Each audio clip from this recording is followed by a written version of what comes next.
राम राम। प्रसन्नता सबसे सुंदर आभूषण है और विनय सबसे अच्छी प्रार्थना होती है।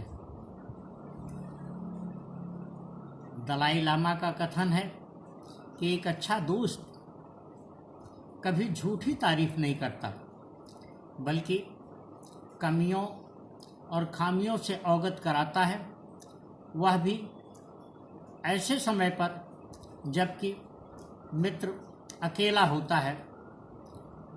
ऐसी स्थिति में वह किसी प्रकार की झेप अथवा अपमान से बच जाता है और उस मित्र के प्रति जो उसे आगाह करता है, जो उसकी कमियों खामियों की तरफ इशारा करता है, उनका मूल्यांकन करता है, उसके प्रति उसका स्नेह अगाध होता चला जाता है।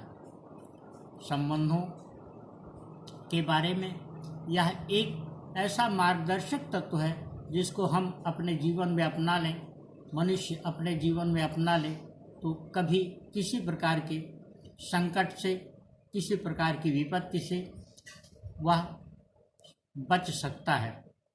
विपत्तियां जीवन में आती हैं, यह सभी छोटे बड़े के जीवन में होती है, कोई इससे बच नहीं पाता।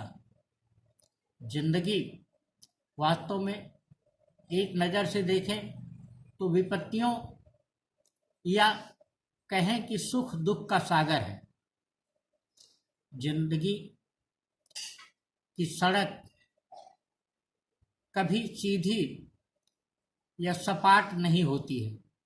जिंदगी कड़ी स्थितियों, विपरीत परिस्थितियों का ही नाम है।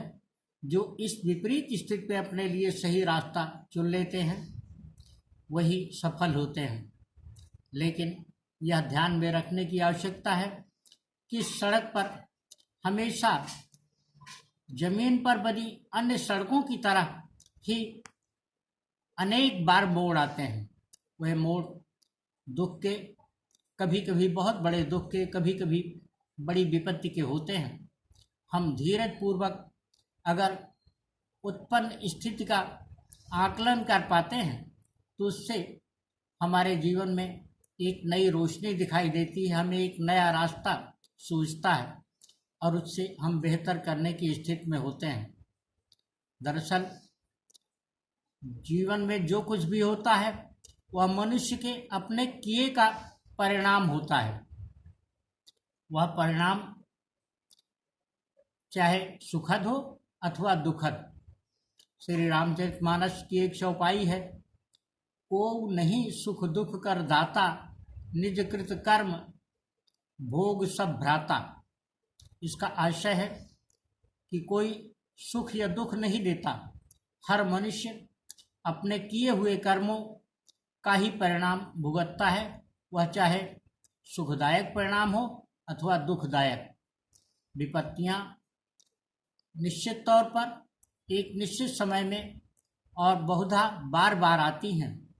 इन विपत्तियों का धैर्यपूर्वक सामना करने से हमें जो रोशनी, हमें जो ऊर्जा, हमें जो साहस, हमें जो आत्मविश्वास दिखता है, उसके सहारे हम आगे का पथ तय करते हैं। कभी किसी प्रकार की विपत्ति से हमको निराश होने की आवश्यकता नहीं होती और न ही होनी चाहिए। लेकिन जब हम अपना धैर्य खो देते हैं, अपना संयम खो देते हैं, तो वही विपत्ति हमें एक बड़े पहाड़ के रूप में नजर आती है और फिर हम समस्याओं का समाधान तलाशने के बजाय समस्याओं में ही गुम्फित होकर के रह जाते हैं। समाधान तलाशने के लिए हमारी अपनी ऊर्जा अगर व्यय हो और हम उसमें उपयोग करें तो हम स्वयं पाएंगे कि हमारा आत्मविश्वास बढ़ जाता है। हम सफलता तो प्राप्त करते ही है। किसी भी स्थिति में हमें किसी प्रकार की विपत्ति या बाधा से घबराना नहीं चाहिए। ऐसी घबराहट हमारे धैर्य को समाप्त करती है और धैर्य खो देने से हम अपना विवेक खो देते हैं। हमारी सोचने समझने की शक्ति क्षीण होती चली जाती है। इसलिए बहुत आवश्यक है कि हम धैर्य को, धीरज को धारण करें। अनेक विद्वानों का इस संबंध में मत है जो हमारे सामने बहुधा और बहुत सारे रूप में प्रकट होकर के आता है, और वह यह है कि विपत्तियों का सफलतापूर्वक सामना तभी कर सकते हैं जब हम उन्हें समझने और आगे बढ़ने के लिए रास्ता खोजने में समय लगाएं। हम विपत्तियों में फंस करके न रह जाएं। विपत्तियां या दुख दरअसल जिंदगी में एक ठहराव होते हैं। वो ठहराव तब आते हैं जब हम विचार करने की सामर्थ्य, यानी उन समस्याओं का समाधान या हल तलाशने के पड़ाव पर उसको न करके हम समस्याओं पर ही विचार करते रह जाते हैं।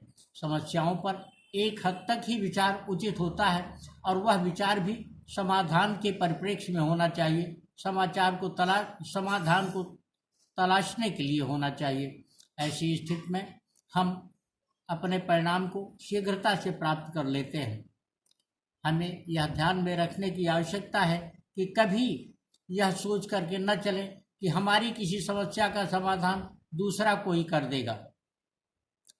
जीवन में हम जो कुछ भी होता हुआ देखते हैं, अपने द्वारा किए गए कर्मों के आधार पर अथवा समाज में किए जा रहे कार्यों के आधार पर, उसमें बहुधा हम देखते हैं कि मनुष्य अपनी समस्याओं का जब समाधान नहीं तलाश पाता तो यह किसी योगी, किसी तपस्वी के पास ध्यान के लिए जाने के बजाय, उसका समाधान खोजने के लिए जाने के बजाय किसी तांत्रिक, किसी मांत्रिक के पास भागता है।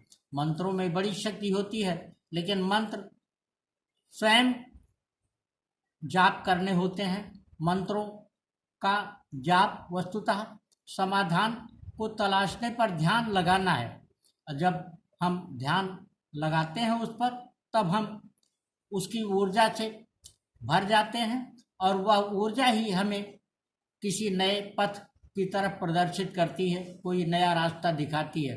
किंतु जब हम उन समस्याओं का समाधान पाने की खातिर दूसरों के पीछे भागते हैं तो वो हमारा शोषण करते हैं, चाहे वह मांत्रिक हो, चाहे तांत्रिक हो, या अन्य बहुत तरीके का कारोबार करने वाले।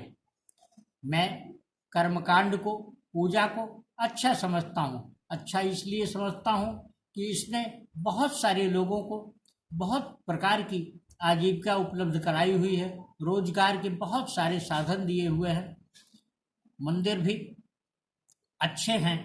मंदिर इस नाते बहुत अधिक अच्छे हैं कि वह लोगों को अपनी आजीविका के लिए, अपने जीवन यापन के लिए बहुत अच्छे और उत्तम अवसर प्रदान करते हैं।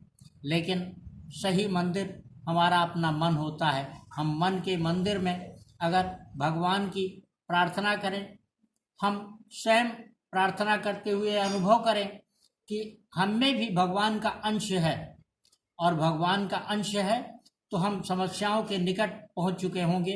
समस्याओं की तरफ हमें दूसरों के पीछे अपना समय गंवाने से हम बच जाएंगे। और यह ध्यान में रखे जाने की आवश्यकता है कि ध्यान पर जाने के पूर्व, ध्यान में लगने के पूर्व हम यह सुनिश्चित कर लें कि हम संकल्प पूर्वक ही ध्यान कर सकते हैं। ध्यान सिर्फ आंख बंद करके बैठ जाना नहीं होता है। ध्यान संसार में जो कुछ है उससे मुक्त होकर के क्या खोजना होता है ब्रह्मांड में कि रास्ता कहाँ से है। हमें ध्यान में रखने की आवश्यकता है। जैसे हम यह सोचते हैं कि लोगों का आशीर्वाद मिले, लोगों की दुआ हमें मिले, लोगों की शुभकामनाएं हमारे लिए फलित हो, उसी प्रकार से हमें ध्यान में रखना चाहिए कि अभिशाप में भी, कर्ष में भी बहुत बड़ी शक्ति होती है। जैसे हम दुनिया के किसी कोने में या अपने घर में बैठ कर के दुनिया के किसी कोने से किसी व्यक्ति से संचार माध्यमों के जरिए बात कर रहे होते हैं, उसकी बात हमें सुनाई देती है, उसकी तस्वीर हमें दिखाई देती है। इसी प्रकार से जब हम किसी प्रकार का अच्छा या बुरा कुछ सोचते हैं तो वह भी ब्रह्मांड की वस्तु हो जाता है। इसीलिए कहा गया है कि दीवारों के भी कान होते हैं, दीवारों के भी कान होने का आशय यह है कि हम कोई भी ऐसी बात न कहें जो दूसरों को तब सुनाई दे जब उनके द्वारा उसको सुन करके हमारे लिए किसी प्रकार का कोई व्यवधान उत्पन्न किया जा सके, हमारी किसी योजना पर, हमारे किसी प्लान पर उनकी तरफ से कोई बाधा डाली जा सके। इसलिए बहुत आवश्यक है कि हम इन चीज़ों को समझें और इनके प्रकाश में ही बढ़ने की कोशिश करें, तो हम पाएंगे कि हमारे साथ, हमारे समक्ष एक बहुत ही सुगम रास्ता बनता जाएगा और हमें अपने आप पर अभिमान के बजाय आत्मविश्वास हमारा बढ़ेगा। अभिमान से सदियों बचा जाना चाहिए। अभिमान एक नकारात्मक तत्व है जो व्यक्ति में नकारात्मक ऊर्जा या अहंकार भरता है, और वह अहंकार हमारी तमाम योजनाओं को, हमारी तमाम सामर्थ्य को नष्ट कर देता है। इसलिए यह ध्यान में रखने की आवश्यकता है कि हम अहंकार मुक्त होकर के ही, विनयी भाव से ही किसी दूसरे से जुड़ सकते हैं। हम जब विनय की भाषा को अपनाएंगे, जब हम निवेदन की भाषा को अपनाएंगे, तो हम दूसरों के लिए सहज ही स्वीकारी होंगे और दूसरा हमारे किसी भी कथन, हमारी किसी भी बात को सुनने और समझने के लिए कुछ समय अवश्य लगाना चाहेगा, क्योंकि मनुष्य स्वभावतः करुणामयी होता है, वह चाहे पुरुष हो अथवा कोई महिला। ममत्व या प्रेम या वात्सल्य या स्नेह कहीं से दूसरी जगह से लाया गया नहीं होता है, बल्कि वह हमारे अपने मन में जगता है। वह जिस तरह से हमारे मन में जगता है उसी प्रकार से दूसरों के भी मन में जगता है। लेकिन ध्यान में रखने की आवश्यकता है कि किसी का ममत्व, किसी का प्रेम, किसी का वात्सल्य, किसी का स्नेह, किसी का सम्मान, किसी की निष्ठा, किसी का विश्वास और किसी का हम आशीर्वाद प्राप्त करने के लिए सदियों विनयी होंगे, उसके समक्ष विनम्र होंगे, तभी वह हमें हासिल होगा और तभी हम अपने जीवन को सुगम बना सकेंगे। राम राम।